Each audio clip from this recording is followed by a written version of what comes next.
Thanks for joining us for another season of the Brethren Way podcast.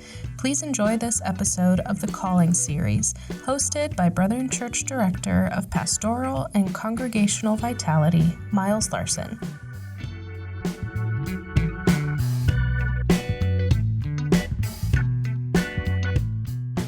Welcome, Brethren Way podcast listeners. This is season 3, and we are talking with two of our friends from the Brethren Church, Paul Stanely, who is the pastor at Carson Oaks, and Drew Meziere, who is a former pastor and regional coordinator and professor at Malone College. Today, we're going to talk about calling, and we're going to talk about what precisely it is that we are called to, what that sort of call brings with it, the weight and sacrifice that being a vocational minister might bring with it. Before we get into that work, we're going to have our two guests introduce themselves. We're going to start with Drew. Can you just tell us a little bit about yourself, primarily kind of how you find yourself in ministry and just how you got here? How did we get you? Yeah, so to make a long story short, I was probably a teenager, 14, 15 years old when I felt a call into ministry. And at that time, and I'll get into this probably more in our time of answering questions, that was pushed to pastoral ministry in a church. And so I did what you would do. I got a bachelor's degree and didn't feel ready to go into the church. So then I got a master's degree, which it was through my seminary that I ended up in the Brethren Church. Had some ministry off and on for a while until I settled in at Garber Brethren Church in Ashland, Ohio. And at that time, I started to feel led to go ahead and pursue my doctorate. And then as I was in the middle of getting my doctorate, which is still not quite complete yet to this day, hopefully soon, hopefully by the time you actually are listening to this, I will be Dr. Drew Meziere. But anyways, and then in the midst of doing my doctoral work, a contact at Malone University reached out to me and asked if I would step in as a visiting professor. And that is where I am today. And so I'm sure I'll unpack more of the ins and outs of that and the wave of that journey, but that's where I'm at today. Great. Thanks, Drew. And how about you, Paul? Well, as you know my story, Miles. Yeah, and I know, and I told you 90 seconds to 3 minutes, so I don't know how you're going to do that. Unpacked. Pastoral calling was the last thing I ever expected in my life. I didn't know the Lord until I was 30, and I lived quite a life before then. I started serving in like motorcycle ministries and things like that because that's the lifestyle I came out of. And my pastor was pushing me to go to seminary. And, I've told you the story. I had guys that are still around, I won't mention their name, that told me things like, we don't send guys like you to seminary. And that's a direct quote of them. Or we don't ordain guys like you. So that fueled me all the more. It's like, you want to bet? kind of thing. And it's just amazing because God has been in this process every step of the way. I mean, it has to, there's no way I could ever run from this calling that God has put in my life because of the incredible things that he's done to get me here. Even going to seminary, when I first started getting involved in, the idea of going to seminary, I told my pastor, I said, I can't go to seminary. I said, I don't have a bachelor's degree, and he goes, oh, there's a way in the Brethren, I don't know if they still do this or not. If you're Brethren and you don't have a bachelor's degree, you can go after you take some courses and things like that they prescribe. If you do well, you can stay in seminary, and I'm like, well, I'll give that a shot. So I did. And so I went in what I call the sweat hog program from my generation. We all know who that is. Without a bachelor's degree, without any formal training at all, and to a very, I would probably say, world-class seminary. Mm-hmm. There at Ashland, and my first two professors were Dr. Colane and David De Silva. I took them both the same first quarter or first semester, and Dave Cooksey, of all people, asked me, he goes, "Why in the world would you do that?" He goes, "They are very tough." I'm like, "Well," I said, "that's what I heard." I said, "But I thought that if I could get past them, that I'd be okay for the rest of the time. You fight Goliath first, and the rest of the guys aren't so big." And somehow God made it possible for me to do that, and I ended up graduating from seminary with a master's degree. I even graduated with honors. I'm not saying that to brag about me, man, but that had to be God. I just was not trained for that. I wasn't equipped for that. I went in there trying to figure out, I didn't even know how to turn a computer on. And I'm not making that up, man. But, and here we are, and I came out here to California 20 years ago. to pastor the church. I've been out here ever since, and it's been a fantastic journey with God, getting this kind of calling. I've been very blessed. Yeah, Paul, I appreciate the story, and it's a good segue into part of what we want to talk about today. I think I'm going to kind of paint a picture, and I want you to tell me if I'm overstating or understating or just flat out wrong, and that might shorten the podcast. It seems to me that as we look at kind of calling historically, the way that we've seen this happen is certainly as a child of God, as a person who is a Christian, we have a cross to bear of our own. There's a certain amount of sacrifice that's built into that lifestyle. And I feel like for pastors, and I'm going to speak in generational terms primarily, though not exclusively, as I talk with boomers around the country, pastors who are older than I am, it does seem like there's I don't want to say a dominant narrative, but at least a frequent narrative that pastors are expected to give up everything, that there is almost a holistic sacrifice. We have to almost be martyrs to the call and stay. And I think that as people in my generation, Gen X, and subsequent generations look, we see the toll that's had on churches, on the children of pastors, on marriages, on these sorts of things. When I was in seminary, a phrase that we heard a lot was, don't sacrifice your family or your marriage at the altar of ministry. And so that you have the boomers on one end that are very clear about, like, no, we have to fight, we have to serve, and we have to sacrifice. And again, maybe hyperbolizing a little bit, and you tell me, we see younger folks who I think are coming into a vocational call that feel called and they want to serve, but they have this sort of expectation that I need my first job to make $50,000 or $60,000, and it's got to be a healthy church, and it's got to be in a place that I want to be. And if it's not, I can't do it. And when that happens, we kind of see that unmet expectation, when that expectation goes unmet, that the call to vocational ministry kind of dries up, right? And I get both sides. I think for a lot of our millennial folks, they are legitimately buried in student loan debt. And so it's not necessarily greed. It's like they're doing the math and they say, I can't live for $100 a week. Oh, I want to start with you. Can you talk to me a little bit about that picture I painted, and if it's fair or not? And if it is, can you talk to me a little bit about what the call to vocational ministry demands of the pastor insofar as sacrifice? What's a healthy balance of that? Sometimes, when I read those scriptures about sacrifice and things like that, it gets very complicated the more you dig into it, because I'm kind of the guy that I think I haven't really sacrificed anything, but, because it's just the way that I look at things. What can I sacrifice more than Jesus has sacrificed, right?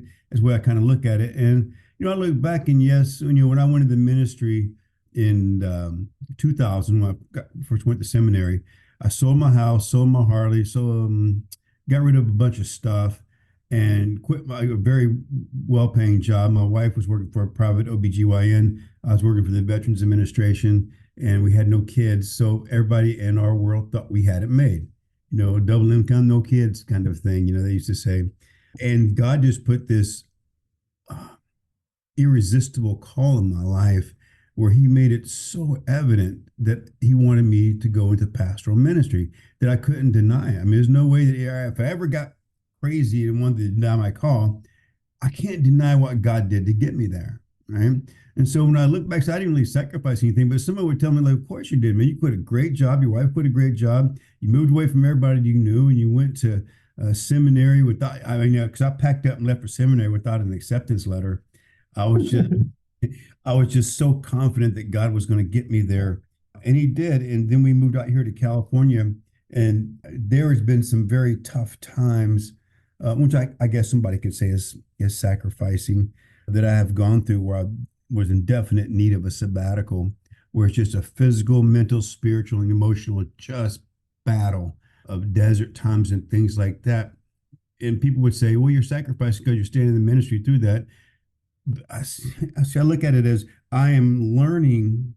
I'm not sacrificing. I'm learning what it means to be in the desert, like Jesus did, and like Elijah did, and like Moses did, and all that. And it's like, and so I'm yes, it feels like a sacrifice, and it feels insane sometimes, but I'm being shaped and molded by God for this purpose of his that he's called me to.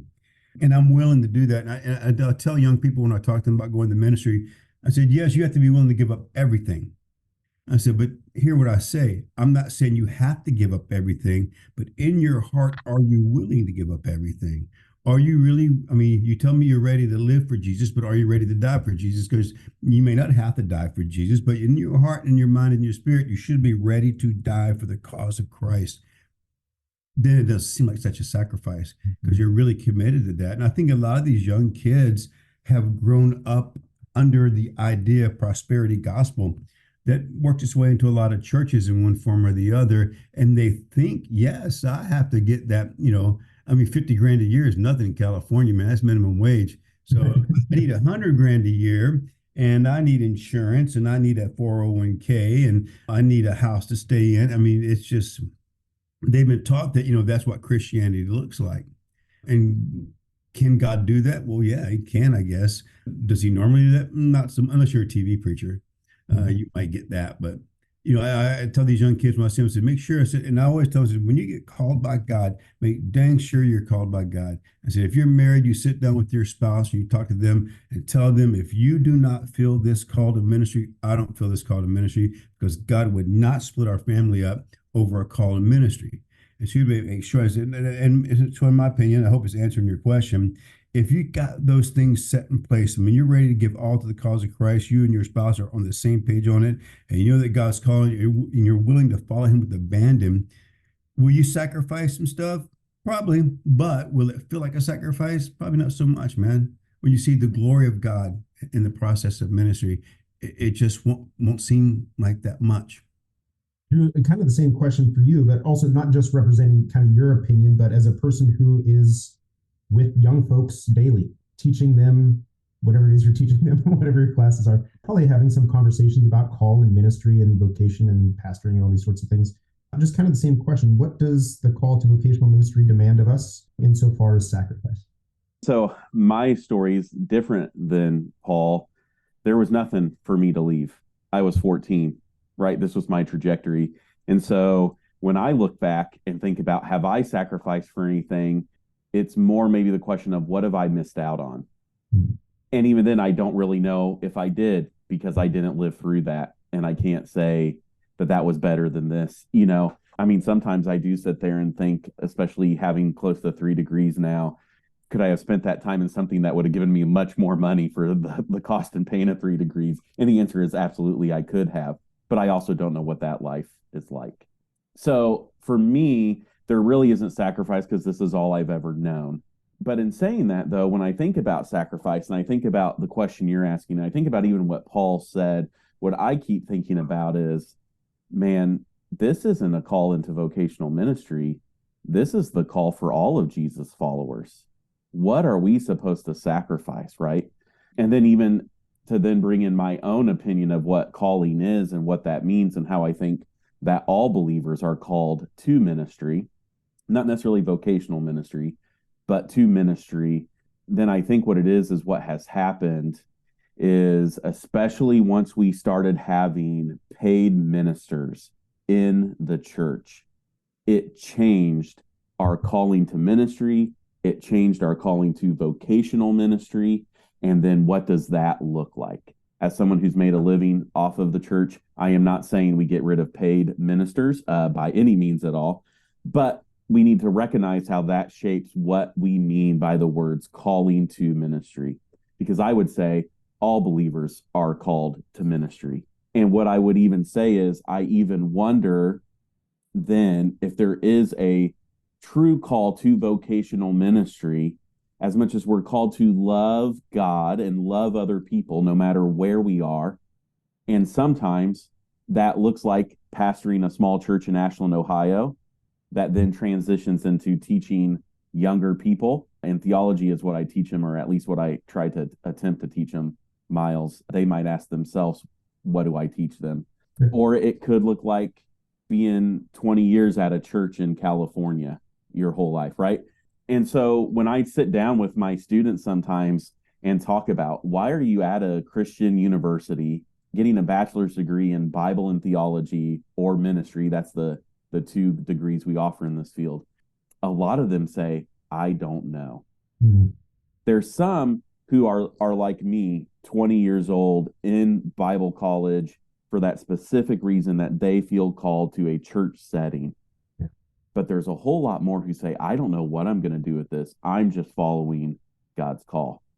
And so then I reflect upon my own experience now and being in youth group, feeling a call to ministry. In a youth group of about 50 kids, there were about 10 or 15 of us who expressed some sense of calling into ministry. I am the only one today that has fulfilled that call. So are we saying they weren't called? Did they hear wrongly? I mean, part of this could be discernment, discipleship, growing in the faith. Or were they feeling the call that everyone has to love God and love neighbor where you are? And yet, in the late 90s, early 2000s, the only language and the only spot the church had for teenagers hearing that was, you need to go into vocational ministry. Some of them went to school and dropped out. Some of them never even got that far. And so I hear all that. There is a sacrifice that needs to happen, but it's a sacrifice that we're all called to. We are all called to pick up our cross and follow Jesus, right? And so we need to live a life of sacrifice, whether we're vocational ministers or not. You know, we always have these like terrible statistics about pastors and like, oh, burnout. Well, I'm going to give you some more. 10% of pastors, this one's probably the most well documented, 10% of people who are pastors retire as pastors. 80% of pastors say that ministry has negatively affected their families. 80% of pastors expect some conflict within their church or within someone in their church regularly. 84% of pastors have no close friends or confidants. 30% of pastors don't have clarified expectations of what their church expects of them. And we could give you more things. With these numbers in the background and these generations of pastoral burnout, what does it look like for us to responsibly call people into, again, talking specifically about vocational ministry, how do we responsibly call them into it and equip them and help them to build the resilience, endurance, perseverance, whatever it is, steadfastness, you fill in the word. How do we call them responsibly into ministry without sacrificing family and marriage and self? This time we'll go age over beauty. So that's you, Paul. Well, I would agree with that, I guess. Well, I think it goes back to my previous statement with regard to asking my wife whether she felt called to ministry or something like, before I answered too, because I didn't want it to negatively impact our family. And I've always held to, I learned very early on that you don't sacrifice your family on the altar of ministry. We've all heard that phrase before. And I don't. And I've been very protective of that, when it comes to, my son grew up in the church, but I was always careful to protect him from people who expected him to be the perfect boy because he's my kid. He's not going to be perfect. You know what I mean? When they put that unreasonable expectation on PKs or my wife, expecting my wife to be in the ministry. I tell my church earlier, I said, you're not hiring my wife, you're hiring me. Yeah. So, and they've been, my church, I guess maybe I'm just blessed because my church understands that. They're very protective of my wife and of my son and of myself. They've been very, very good to us. Oh, I've been here 20 years and I have no desire to really leave because it's a great church to be in, and it's just growing and it's dynamic and all those things. So we're happy to be there. So, but I think that something that was missing, I think, early in my life was having a realistic conversation with guys in ministry. And you always meet even today when I go to, I hate going to pastors meetings, like city pastors meetings where everybody comes from one place, because I don't ever feel like these guys are talking to me, and I'm not exaggerating. You go up there and say, hey, man, how you doing? Well, brother, I'm highly blessed and favored by the Lord Jesus. How about you? And you're like, what? I'm thinking, does that dude really talk like that? And like, how's everything? Well, I'm just great. How's the numbers in your flock? They're talking at you. I'm saying, I know he don't talk like that at home. So when they talk to these young kids going in the ministry, they put on that persona. They put on this unreasonable level of perfection that's unachievable, as a pastor. But they kind of present that this is what you're going to be if you're called in the ministry. You're going to be just like me, and all that kind of thing. And I think kids are like, what? No one's being very honest with them about ministry and talking about the things, the cost of leaving secular life and going into full-time pastoral ministry or vocational ministry of some sort. No one's been, I always try to be as honest as I can, Miles, you know me, other than just from this kind of thing. I mean, I try not to be a jerk, but I speak the truth most times, just because I think people need to hear that. And when it comes to ministry, I speak the truth to these young kids and say, yeah, sometimes it stinks, man. Sometimes you do feel like you're battling by yourself, but this is what God's called you to do. And if God's called you to do that, God trusts you with this thing called the church. He's putting one of his churches into your hands as a minister. God must trust you. Now, trust God in the fact that he trusts you in this. And I think having, I started here in where I live. I started a couple of years ago, a group of pastors. It's not the pastor's meeting where it's, hey there, brother, how are you? It's a group of guys that can come in and can vent, complain, whine, cry, ask for prayer. And it's a very safe place for them. And I keep the circle small, where that way you can be honest. If you want to come and say, I hate my congregation today and I'd rather work at Walmart. Yeah. It's okay, because you're not going to be judged and you're not going to be rebuked. You're just going to be received. And we work through it with each other. And I think those kind of things that these young kids are going to need, being called into this, not this pastor's group of meetings where everybody's perfect with them. That's why they burn out so quick. Mm-hmm. They're trying to achieve something that's unachievable. Yeah. They're trying to meet some unrealistic expectation of what it means to be a pastor. So I think that, we need to keep that in mind as we see these young guys and gals coming into pastoral ministry and offer them a realistic relationship where they can be a real human being. I think that's going to go a long way into helping them survive this thing called vocational pastoral ministry. For me, I think what Paul is saying is great about offering better support systems, offering places where people can be authentic. I also think that what it is, again, leaving this model behind where you're called to vocational ministry and that's it. And this is what you're trapped in for the rest of your life. I mean, imagine if in the first year you just have a really bumpy year in the church. And then to think, especially if you're 25 and you're like, I got to do this for the next 40 years. I got to go through 39 more years of this. You're piecing out. And especially if we're already talking about the low pay, which we've already acknowledged, right? And so I think if we can get rid of a model of this is the only thing you're called to, this is it for the rest of your life. And what is tied with that is this spiritual idea that this is God's will for your life. And it is only through doing this that you will either be fulfilled or that God will be pleased with you, right? We got to get it out of that. And we've got to say, hey, we're all called to do ministry. And this season might be in a church. It might not be in a church. You might get in a church and be there the rest of your life. You don't know. But I think if we can rescue it from that, then it makes it a little bit more refreshing. You don't feel as entrapped. I think another way too is, and we're going to see this more and more, probably especially in our movement, being a smaller denomination, is bivocational ministry. I actually think will be helpful in this regard. I enjoyed my time at Garber. My family was well protected at Garber. They were great to my little kids. They were good to my wife, and they were good to me. It was still tiring at times, though. There was another season in my life where I worked another job, and I pastored an even smaller church. And by pastoring, I mean I spoke every Sunday and made a hospital visit here or there, did a funeral here or there. And I loved doing it. In fact, it refreshed me from working at my other job. And so, again, almost being in two different worlds, although that has its own challenges, but it made ministry more of a life-fulfilling expression than a job to complete.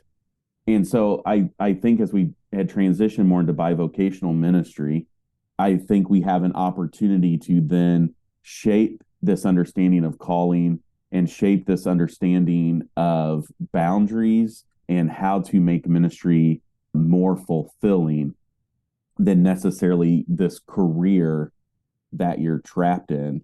And when you're questioning whether or not you've made a mistake, now you look at your future life with hopelessness. But I say all that to say, if we're going to do it on a bivocational level, or if we're asking people to maybe move in and out of the church based on seasons and have different careers and still do ministry, then that raises the question, what do we do with seminaries and places of higher education? Can we really ask someone to go into $50,000 of debt for a degree that they're only going to use for 10 hours a week? And actually, that's probably like a whole other season of podcast to wrestle with that, not just this episode right or another episode. No, I'm not going to give an answer because like now that I'm talking about church work and higher education work, and I'm in both of those, right now my financial future is tied to both of those. And so like I'm attacking a model that actually could hurt me financially in the future, but it's also what I'm seeing happen in our society. Kind of last question to kind of just ponder. We all know churches who, and I think, Drew, you kind of hinted at this paid clergy model, this vocational pastoral model, in a lot of places has taken root to the point that the pastor is the one that does it. Like that's like whatever the call is, apostle, prophet, evangelist, shepherd, teacher, that's the pastor. You guys have both been around the block a little while. What do we do with churches that maybe have a misguided understanding of the role of pastor, such that his or her role is sometimes borders on hireling, right? You are the hired staff, do my bidding, maybe is too fine of a point, but you get the sentiment. What do we do with those churches that kind of habitually grind through pastors, maybe because they're unaware of what the demands look like to the pastor? I've heard of churches that expect full-time pay for $100 a week with the expectation that the church will grow and it'll get better and then they'll pay more. And what do we do about that? How do we help our churches understand the role of pastor more thoroughly? Since I've been in the Brethren Church, I've seen those churches that literally tell their pastors, we were here before you came, we'll be here after you're gone, and we don't have to do anything you say, and you just are more or less our puppy to do our bidding. And the pastors are so brethren, they won't stand up and say, hold on a minute, and argue back. They don't push back. And I've asked those guys, why don't you stand up and say something? Well, I don't want to cause any problems. Like, you've already got a problem. Yeah. You got a major problem in your church, and I think it would be good for us. And, being in California, I'm really removed from most brethren because all I have is Manteca. The guys down in LA, and we're pretty far apart. So we don't see each other that often or even be able to visit each other's churches like we would want to. But I think that as a whole, it would do us a lot of good if you had some guys that were very well versed in this, that could go to these churches and take that pulpit for a Sunday and say, hey, look, let me introduce you guys to something you may not know about pastoral ministry, and bring it to them. Because sometimes a pastor can say it, most times he won't, but when it comes from somebody else who has a little bit of authority, and I don't mean in like an authoritarian sort of way, but a little bit of authority, it might help open some of these churches' eyes and say, how dare you treat your pastor that way? This man has been called in the pastoral meeting by God himself, and you think that you can treat him this way and get away with it? There's just no way.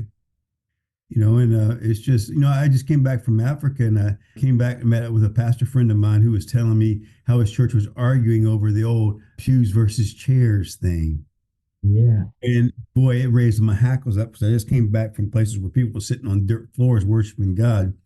And I was like, how dare they have such a stupid and ignorant and unbiblical and unloving attitude, And I told him, I said, let me speak to your congregation. He's like, no, I don't think so. And I get that reputation, but I really am not that way. But I wouldn't be afraid to do that and go to some of these churches and say, hey, you know what, your guy's struggling. I can remember. It's been some years ago, but I was at a conference in Ohio, and one of the local pastors, was telling me how hard he was having, how hard of a time he was having in his church.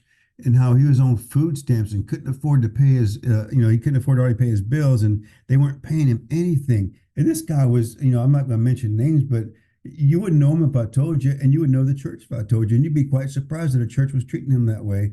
And I said, why don't you go to and I won't even mention the executive director at the time, go to him and tell him what's going on. Well, no, I don't think so. I don't want to cause any problems.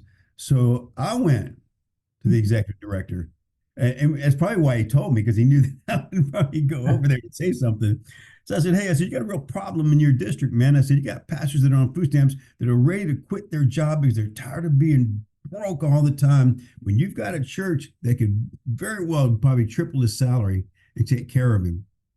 We don't have that problem here. I'm like, yes, you do, man. I just talked to him. But sometimes you need somebody to stand in these guys' stead, somebody to hold the arms up during the battle. You know what I mean? So I think that would go a long way into helping solve some of this stuff. And again, having real conversations, just like you have the real conversation with the kid that wants to go into pastoral ministry, you have real conversations with the people that are sitting in the pews. Good. I would echo those two, that I think support, having different voices come in and talk to the congregations is very important. I just remember, during the time of my season at Garber, there was a time to review my contract. And I asked for some things that would be seen as beneficial to me, which I would then argue was also beneficial to the church, right? Because it made me feel more loved, gave me more rest. And it was hard for them to hear that. And again, they were great, loving people towards me, and I love my time there. But some of it is they aren't in the pastoral world. They aren't in the church administration world. They aren't trained the way we are. And so we need more advocates to go into congregations and talk to them and say, your pastor isn't crazy for asking for 2 more Sundays off in the year, for asking for another week of vacation, asking if you can give him or her a little bit of a raise. Like, this doesn't make this person crazy. I also think too, it's education for the church and what is the role of the pastor. When I've interviewed, which I've done a few times at various congregations, they've always said, what do you think your role is? I go back to Ephesians 4 and I say, my job is to equip you to do the ministry. The way I look at that is that's actually the boring job in this. You get to have the fun job of doing the ministry, and my job is to make sure you're equipped to do that. But a lot of congregations don't see that. They think that it is the pastor's job to do all the ministry. Yeah, the people in the congregation might clean, they might provide a meal, but they're not supposed to pray with people. They're not supposed to go visit people. Maybe they'll be able to lead a Sunday school lesson, but it's mainly up to the pastor to do it all. But Scripture's model of the pastor is actually the person who equips everyone else to do the ministry in the church. And so I think education, and I think just greater support, the more we can advocate for what pastors are asking of their congregations, I think the healthier we will all be. Yep.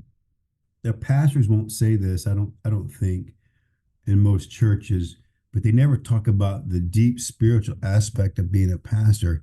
Because, I don't work, I probably work 60 hours a week, but I'm not in the office 60 hours a week. I'm not hands-on doing ministry 60 hours a week. But the church never leaves you. Because they take a couple of weeks off. I'm like, okay, I take a couple of weeks off. Guess who's on my mind every day when I'm gone? And the spiritual burdens of the church, and the fact that you see marriages falling apart and kids going off the deep end and people using drugs and, all kinds of, stuff that happens. The pastor, I think a good pastor carries that stuff with them all the time, man, because it's almost like you take it personally, not like it's your fault or anything like that, but spiritually, it just weighs upon you. And a lot of folks in the congregation, when a pastor's asking for more time off or an extra Sunday off in the year, they don't understand that he needs that because of the spiritual burden that's on him. They go, well, look at him. He's only in the office 3 or 4 days a week. We can never find him. I see him having coffee with Miles again, things like that. 1 hour a week. Yeah. It's like they need that. They need just some release from that spiritual burden that's on them. As Drew said, you have some advocates going around and telling these people, your pastor won't tell you that he's spiritually spinning, that he's tired, that he's weary, because you're going to think he's weak and want to get rid of him. Yeah. And that's not fair. Yeah. But you need to provide some way that you can help shoulder some of that stuff. Yep. And you can give him a break once in a while. If you need some time off, give him some time off. We talked about this about sabbaticals. My church was very generous when it came to sabbatical, man, because I was ready to, I don't know what, man, just float away into space or something, But they were very generous and took care of my family while I was gone on sabbatical. They offered me anything I needed, if I want to go to a conference or go to a retreat or anything like that, they were there. And mostly what I needed was just time, just time to unplug the brain for a while and just download. And they gave it. And again, I think, we need to be a little bit more proactive in these things in our denomination, and maybe sending some guys out that can articulate this well to the churches and advocate for the pastors. Because pastors, especially being good brethren, won't do it themselves. Yeah. Yeah. And I mean, then when you look at just even a lot of people with their job can take a Friday off and take a 3-day weekend and go on a trip with their spouse, with their family, whatever. Pastors can't do that because they have Sunday morning. And the thing is when your kids are little, you might be able to do a Thursday, Friday, Saturday then. But once they get into school, you can't do that. And so I think I remember one time talking with a congregation I was serving at the time about someone going on sabbatical, and someone spoke up who was a blue collar worker their whole life, and in really a gracious way said, "This is hard for me to understand because I never got 3 months off." And I said, "Well, maybe you should have." Yeah. Just because we're asking for a pastor to get a sabbatical, it's not saying that no other career ever deserved a sabbatical. But also what Paul is saying is true. I would come home from the office and there was always this nagging thought in the back of my head, is my phone going to ring tonight? I want to watch a basketball game tonight, but am I going to get to be able to because my phone's going to ring? Or especially at Garber, my church was great at, if I was on vacation or took a weekend trip, not calling me. But one time someone died while I was gone. Do they really want to wait until I come back to call and tell them? No, they're going to call. And then that weighs on you, right? Even though, like Paul said, they're not trying to blame you or say that it's your fault, right? Or that you even think that, but it just weighs on you. And so, I think education, I think having advocates that can appear before congregations and tell them that what your pastor asking for is not crazy by any means. They're not trying to take advantage of you or freeload off of you. I've been here, like I said earlier, I've been here 20 years. I have, in all that time, and my son was growing up in those 20 years, we never went back to where our family is for Thanksgiving, Christmas, birthdays, holidays. We never got that, and it's not because I never asked. It's just that I feel compelled to stay here during the holidays, especially because, that's the big show, and they kind of expect, nobody wants to come and visit a church on Christmas or Thanksgiving. So they go, well, our pastor's gone right now when he should be there. So there are things that do weigh on you, and, I can pretend that it doesn't bother me, but, I'd like my son to have gone home for birthdays and Christmases and Thanksgivings and things like that when he was little. But I had to explain to him the calling. Because I didn't want him to be resentful for it, of it. And I don't think he is now. But I told him, this is just something that God has called us to do. And I said, and I told my son, I said, you're a part of it, buddy. And I said, we're all giving up a little something to serve the Lord. But those are the things that a lot of pastors don't tell their congregation. Oh, Pastor Johnny is great, man. He never takes a day off. Yeah, I've had a number. I will never miss an opportunity to talk about sabbaticals, which is not the point of this podcast. So I have to do this quick. But there's I've had a number of conversations with church leadership about pastors needing sabbaticals, and they always look at the pastor because he's in the room, and they'll say, "Do you need a sabbatical?" And they're kind of like, sometimes sheepishly, sometimes like, but they're always like, "Yeah, it's not necessarily dire right now, but yeah, I need some time." So. And to Drew's point, this is also what we've seen is in sabbaticals. And I know, Paul, you talked about this when we talked about sabbaticals. It's also a great opportunity for the congregation to step into some more of those roles that they don't generally get to step into. And again, do the ministry of the saints. So right. And what Drew said too is relevant to sabbaticals, because I've talked to several guys on sabbaticals and always ask, how long were you on your sabbatical till you're okay with being on sabbatical? Do you quit kicking your own butt saying, Yeah. I'm being lazy, I'm not being productive, I'm freeloader, all that going through your head because devil likes to play that game. Yeah. You're like, you've been sitting around for 3 weeks. You ought to go back to the church, Yeah. get some work done. Instead of just, and all of them say, man, I was just getting comfortable with that. And then my sabbatical was over. Mm-hmm. I'm like, yeah. So we can talk about it another time. We really need to change the whole idea of that in our denomination so people can understand it's okay. Do not feel guilty about being on sabbatical. Don't feel guilty about getting frustrated with your call to ministry or feeling a little burned out. It's absolutely normal. You're not satanic. You're not always just a spiritual warfare. You're just tired. Yeah. You're not a superhero. Yeah. And it's okay. Yeah. Gentlemen, thank you so much for this great conversation. Great to have you both a part of our tribe, whether those old people knew it at the time or not. Paul, we're glad you're with us. Drew, you're all right too. Thanks for the work that you guys do. And thanks for being a part of this today. Blessings on your stuff. Thank you, man. Cheers. Thank you.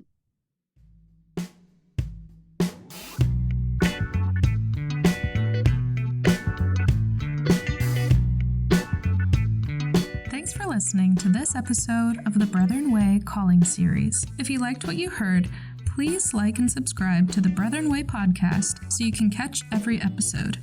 If you have any feedback on the podcast, we'd love to hear from you. Find us on Facebook at The Brethren Church or email us brethren@brethrenchurch.org to share your thoughts and opinions.